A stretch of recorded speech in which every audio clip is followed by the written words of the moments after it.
नागपूर जिल्ह्यामध्ये नागपूर शहरामध्ये माननीय मुख्यमंत्री देवेंद्र फडणवीसजी, माननीय नितीन गडकरीजींनी नागपूर शहराला, या उपराजधानीला सर्व प्रकारच्या योजनेच्या माध्यमातून आपल्या जिल्ह्यातील शहरातील प्रश्नांना सोडवण्याचा प्रयत्न केला। त्यामध्ये आज या प्रेसच्या माध्यमातून एनएमसी कमिशनर अभिजित चौधरी, आमचे जिल्हाधिकारी विपिन इटनकर, माननीय एनएमआरडीए कमिशनर मीनाजी आणि आमचे नागपूर जिल्ह्याचे जिल्हा परिषदेचे सीओ महामुनी यांनी आताच आपल्याला प्रेझेंटेशन दिलं आहे। नागपूर जिल्ह्यामध्ये एनएमआरडीएच्या माध्यमातून नवीन नागपूर, नवीन रिंग रोड, बस ट्रान्सपोर्ट सुविधा एनएमआरडीए एरियामध्ये होणार आहे। एक इंडस्ट्रियल कॉरिडॉर सुद्धा एनएमआरडीए एरियामध्ये होणार आहे। त्याचप्रमाणे नागपूर शहरामध्ये मोठ्या प्रमाणावर जे नितीनजींनी, देवेंद्रजींनी नंदीग्राम प्रकल्प या ठिकाणी दिला, त्याच्याही पुढच्या 4-5 महिन्यामध्ये 2000 गायींना पालनपोषण करण्याचा नंदीग्राम प्रकल्प जो देशामध्ये एकमेव प्रकल्प होणार आहे। नागपूर शहराच्या डेव्हलपमेंटमध्ये जी नजूलची अत्यंत महत्त्वाची अभय योजना आम्ही दिली, ज्यातनं नजूलच्या जागेवर असणाऱ्या सर्व घरांना अभय योजनेच्या माध्यमातून फ्री होल्ड करण्याची योजना आपण केली आहे। त्यांची मालकी आम्ही आता करून देतो आहे। नजूलच्या जागेवर बसलेल्या लोकांना मालकी पत्र देण्याचं काम आपण करतो आहे। सिंधी समाजाचं पट्टे वाटप आपण करतो आहे। या जिल्ह्यामध्ये जवळपास 75,000 घरकुलांना प्रधानमंत्री आवास योजनेचे घर देण्याचा निर्णय आपण करतो आहे। आणि माननीय मुख्यमंत्री देवेंद्र फडणवीसजींनी परवाच 317 कोटी रुपये नागपूर शहराला दिले। नितीनजींनी त्या ठिकाणी मोठ्या प्रमाणावर ज्या ज्या योजना या शहराकरता केल्या आहेत त्याचं प्रेझेंटेशन आम्ही केलं आहे। मला असं वाटतं की नागपूर जिल्ह्यामधील केंद्र सरकार, राज्य सरकारच्या सर्व योजना या समाजाच्या शेवटच्या व्यक्तीपर्यंत पोहोचवण्याकरता आमचे 4ही प्रशासकीय विभाग, नागपूर जिल्हा परिषद, नागपूर जिल्हाधिकारी, एनएमआरडी आणि नागपूर कमिशनर हे या ठिकाणी काम करतात आहे। आणि यातनं पुढच्या 5 वर्षामध्ये नागपूरमधील जे आम्ही आश्वासन दिले होते जनतेला, नागपूरच्या जिल्ह्याच्या शहराच्या जनतेला जे आश्वासनं आम्ही दिले होते ते आश्वासनं पूर्ण करण्याची योजना आम्ही केलेली आहे। नागपूर जिल्ह्याची डीपीसी 1200 कोटी रुपयाची आहे। 1000 कोटी रुपयाचे अप्रूव्हल आम्ही दिले आहेत। 200 कोटीचे अप्रूव्हल आता लवकरच आम्ही देतो आहे। आज आम्ही या ठिकाणी हे सांगू शकतो की 1 वर्षाच्या या शासनाच्या कार्यकाळामध्ये जो संकल्पनामा आम्ही नागपूर शहर जिल्ह्याच्या जनतेला दिला होता तो संकल्पनामा आम्ही पूर्ण करतो आहे। त्याचं प्रायमरी प्रेझेंटेशन आपण आज पत्रकार परिषदेमध्ये केलं आहे। पुढच्या काळातही नवीन नवीन प्रकल्प या नागपूर जिल्ह्यामध्ये येतील, शहरामध्ये येतील, त्याची माहिती मी निश्चितपणे आपल्याला देणार आहे।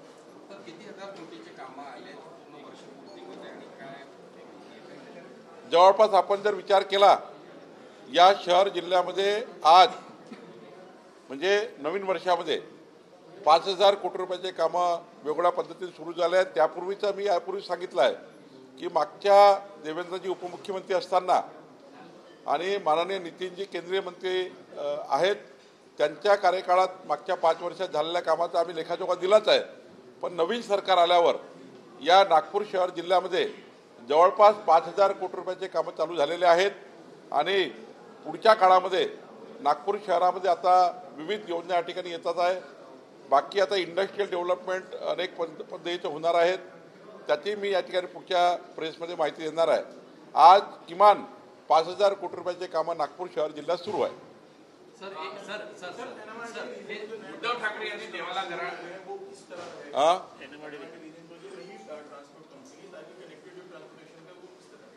एनएमआरडीए जो हमारा एरिया है जिसमें 640-45 गांव आते हैं, इस गाँव में नागपुर शहर को जोड़ने के लिए इंटीग्रेटेड बस सेवा, जैसा एनएमसी ने नागपुर शहर ने स्टार बस बनाई, ये स्टार बस नागपुर शहर के लिए और 20 किलोमीटर के लिए है नागपुर पेरीफेरी में। उसके आगे का एरिया एनएमआरडीए अपना एनएमआरडीए की बस ट्रांसपोर्ट सेवा शुरू होगी और ये बस ट्रांसपोर्ट सेवा स्टार बस के साथ जोड़ी जाएगी। ये नागपुर ग्रामीण के लिए जो बस ट्रांसपोर्ट सेवा हम कर रहे हैं उसको हम मेट्रो के स्टेशन के साथ जोड़ेंगे। तो मेट्रो रेलवे, एनएमआरडीए का ट्रांसपोर्ट और एनएमसी का स्टार बस ये इंटीग्रेट बनेगा और नागपुर जिला और नागपुर शहर जोड़ा जाएगा।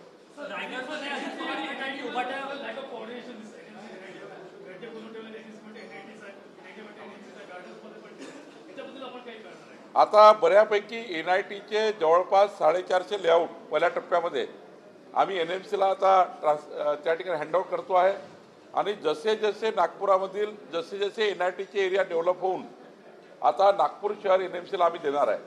त्यामुळं एनआयटीचा पूर्ण भाग म्हणजे रहिवासी भाग हा एनएमसीला आम्ही शिफ्ट करतो आहे।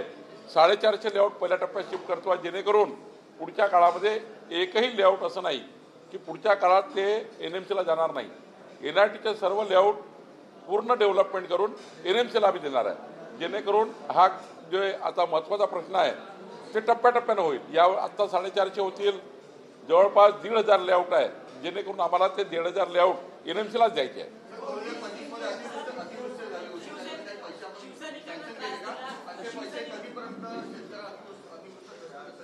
माननीय देवेंद्र फडणवीसजी, एकनाथ शिंदेजी, अजित पवारजी आमच्या सर्व सरकारच्या माध्यमातून 32,000 कोटी रुपये हे रिलीज करण्याचा निर्णय माननीय मुख्यमंत्र्यांनी वेगवेगळ्या पूरग्रस्तांना दिला। त्यातले 8,500 कोटी रुपये रिलीज झाले आहेत। नागपूरला सुद्धा जवळपास एक 450 कोटी रिलीज झाले आहेत, अमरावतीला झाले आहेत। ज्या ज्या जिल्ह्याला ते झाले आहेत त्यातून शेतकऱ्यांच्या जे ॲग्रीस्टॅकवर अकाउंट आहे त्याच्या माध्यमातून जात आहे। काही 20% शेतकरी आहे जे अजूनही आपल्या केवायसीच्या माध्यमातून त्यांना द्यावे लागतील, पण केवायसीचं पोर्टल आता सोमवारी सुरू होणार आहे। 100% शेतकऱ्यांना जी मदत माननीय मुख्यमंत्र्यांनी दिली आहे ती मदत खाली पोहोचली पाहिजे याकरता बैठक झाली आणि मला विश्वास आहे की त्या बैठकीच्या आता केवायसीच्या माध्यमातून आणि ॲग्रीस्टॅकच्या जे आमच्याकडे शेतकऱ्याची आयडी आहे त्याच्या माध्यमातून ही मदत जाईल। पण आत्ता जे मागच्या ऑक्टोबर महिन्याच्या 4-5 दिवसात पाऊस पडला, आत्ता जे धान पीक वाहून गेलं म्हणजे धान पिकाची नासाडी झाली, त्याचे पंचनामे करण्याचे आदेश दिले आहेत। काल माननीय विभागीय आयुक्त आणि आमचे सर्व जिल्हाधिकारी, सर्व डेप्युटी कलेक्टर या ठिकाणी आले होते नियोजन भवनला। सर्व डेप्युटी कलेक्टरनी, तहसीलदारांनी पंचनामे सुरू केले आहेत।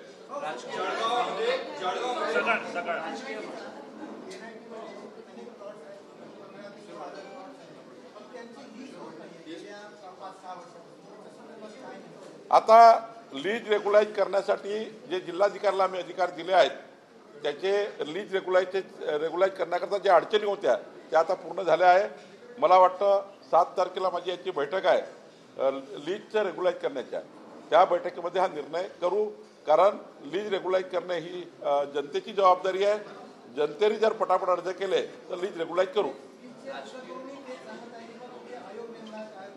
काही त्याची अडचण नाही आहे, सर्व अडचणी आम्ही सोडवल्या। राजकीय प्रश्न आहे।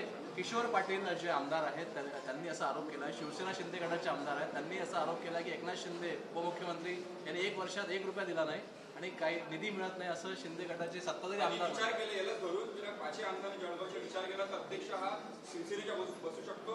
भाजपचे बंडखोर लोक आहेत त्यांना शबासकी निधी मिळत नाही करावी अशा प्रकारची टीका त्यांनी केली। यावर्षी हा निर्णय झाला आहे समन्वय समितीमध्ये 3ही पक्षाच्या की ज्या ठिकाणी मागच्या वर्षी ज्या आमदारांना, जे जुने आमदार आहेत जे रिपीट झाले आहेत त्यांना मागच्या वर्षी जो नगरविकास ग्रामविकासकडनं पैसा दिला आहे त्यांना यावर्षी त्यांचे प्रस्ताव न घेता जुन्या प्रस्तावाला निधी दिला आहे।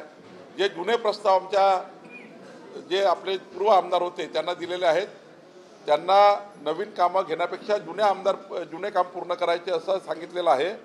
नवीन आमदार जे निवडून आले आहेत त्यांना यावर्षी निधी दिला आहे आणि जुन्या आमदारांना जुन्या कामावर पैसे त्या ठिकाणी सरकारने दिलेले आहेत. असा निर्णय आमच्या सरकारमध्ये झाला की जुन्या आमदारांनी आपल्या जुन्या प्रकल्पावर खर्च करून ते काम पूर्ण करायचे. नवीन जे आमदार आहेत त्यांना नवीन निधी द्यायचा. उद्धव ठाकरेने एका मंदिरात जाऊन देवाला घराणं घातलेला आहे का मुंबईचा महापौर यंदाचा जो आहे तो शिवसेनेचा होता 2012 मध्ये जाऊन त्यांनी त्याच मंदिरात घातलं त्या सुधीर प्रभू हे महापौर झाले. असं आहे, परमेश्वराला गारानं सांगणे, परमेश्वरासमोर नतमस्तक होऊन विजयाकरता संकल्प करणे हे ठीकच आहे. पण निवडून आल्यावर मात्र देवालाही विसरणे आणि जनतेलाही विसरणे ही पद्धती योग्य नाही. उद्धव ठाकरे नेमके निवडून आल्यानंतर देवालाही विसरतात आणि जनतेलाही विसरतात. 40 वर्ष महानगरपालिकेला सरकार होती, महापौर तुमचा होता, तेव्हा तुम्ही लोकांना विसरले. आणि एवढंच काय, गणेशजीच्या स्थापनेच्या वेळी गणेश मंडळांना त्रास देण्याचे कार्य, कोरोनाच्या काळामध्ये गणपती किती फुटाचा ठेवायचा, म्हणजे तो 2 फुटाचा ठेवायचा, 3 फुटाचा ठेवायचा, इथपर्यंत तुमचं सरकार गेलं. म्हणजे मग देवालाही सोडायचं नाही, निवडून आल्यावर जनतेलाही सोडायचं नाही. धार्मिक व्यवस्थेबद्दल तुम्ही त्या ठिकाणी ज्या कारवाया केल्या त्या कारवाया महाराष्ट्राच्या जनतेला माहिती आहे. देव धर्म देशाकरता जे कार्य उभं झालं होतं ते कार्य उद्ध्वस्त करण्याचं काम उद्धव ठाकरेंनी केलं. आणि जेव्हा जनतेने निवडून दिलं तेव्हा जनतेला उद्ध्वस्त कार्य करण्याचं काम केलं. म्हणजे निवडून याच्या वेळी देवाला घरानं घालायचं आणि निवडून आल्यावर मात्र लोकशाहीला काळीमा फासणारे कामं करायचे, देव देशाकरता केलेले कार्य त्या ठिकाणी तोडायचे. हे काम उद्धव ठाकरेंनी केलं आहे. त्यामुळे आता परमेश्वर किती ऐकेल मला माहीत नाही, पण मला हे निश्चित माहीत आहे 51% मतं घेऊन महायुती मुंबई महापौर आणि महाराष्ट्राच्या सर्व निवडणुका जिंकणार आहे. 40 वर्ष महापौर दिला ना मुंबईच्या जनतेने. तुम्ही विसरले जनतेला, तुम्ही देवालाही विसरले, देवस्थानं त्या ठिकाणी तोडून टाकले.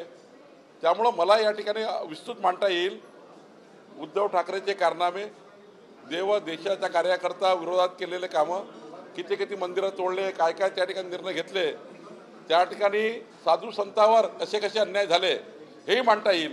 पण मला असं वाटतं आता तो वेळ नाही आहे, योग्य वेळी मांडू. पण निश्चितपणे निवडून आल्यावर उद्धव ठाकरेजींनी धर्माच्या विरुद्ध काम केलं आणि जनतेच्या विरुद्ध काम केलं.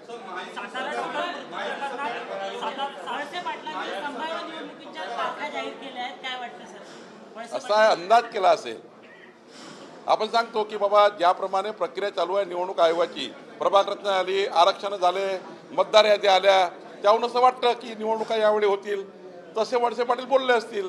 त्यामुळे एवढं त्याला काही हे नाही. निवडणूक आयोग आपला तारखा घोषित करतील.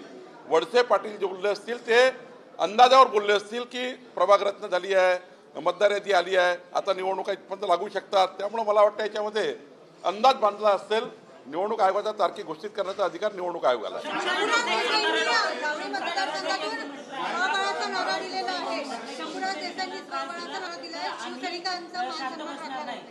असं आहे, कोणीच असं आहे, त्यांनी त्यांच्या पक्षाची भूमिका मांडली आहे. खरं आहे, शिवसैनिकाला कोणी त्रास दिला तर शंभूराजे काही झोपा काढतील का, ते तर कारवाई करतीलच. शेवटी त्यांचा पक्ष त्यांना सांभाळायचा आहे. शंभूराजेचं म्हणणं असं आहे की बाबा शिवसैनिकाला त्रास झाला तर आम्ही सोडणार नाही. बरोबर आहे, ते शिवसैनिकाला त्रास होईल आणि ते झोपाचोडी काढतील. भाजपला त्रास होतील तर मी झोपाचोडी काढेल. शेवटी आपापला पक्षाला मजबूत करणे आपली जबाबदारी आहे. अंधारे यांनी म्हटलं आहे की एसआयटी नेमली नाही, देखरेखीसाठी माणूस नेमला आहे. अंधारे यांची अंधारांना त्या ठिकाणी आमचे प्रवक्ते बोलतील. महायुती सरकारने आता पत्रकार महामंडळाची घोषणा केली होती, तर या विधानसभा अधिवेशनात हिवाळी अधिवेशनात काय पत्रकार आर्थिक विकास महामंडळाची नियुक्ती देईल का या अधिवेशनात? मी जरा तपासून घेतो काय काय परिस्थिती आहे, नंतर बोलतो. बेसा पिंपळाचा विकास काँग्रेसनेच केलाय असे खासदार श्यामकुमार बर्वे यांनी प्रतिक्रिया दिलेली आहे. आता कुठं 1.5 वर्षापूर्वी निवडून आलाय श्यामकुमार बर्वे. बेसा बेलतरोडीचा विकास मागच्या 32 वर्षापासून सुरू आहे. त्यांना माहिती नाही बेसा बेलतरोडीच्या गल्ल्या. मागच्या 25 वर्षापासून मी आमदार आहे.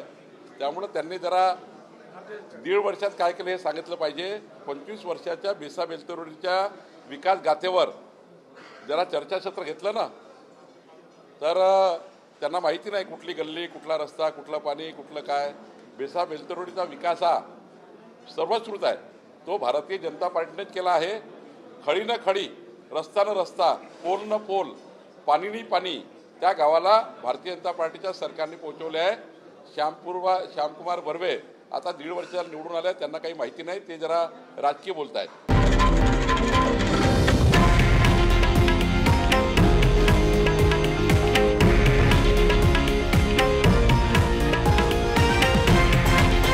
हे आहे देशातील नंबर 1 न्यूज नेटवर्क आणि आपण पाहत आहात TV9 मराठी, एकमेव.